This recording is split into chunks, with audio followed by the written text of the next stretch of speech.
Hai, ini ialah tapak Sulaiman yang masih hidup.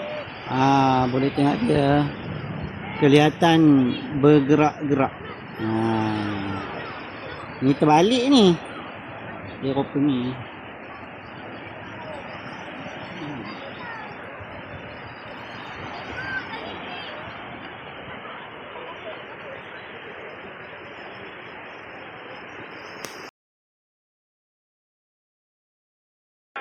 Ini ialah tapak Sulaiman ya, masih hidup lagi, bergerak-gerak.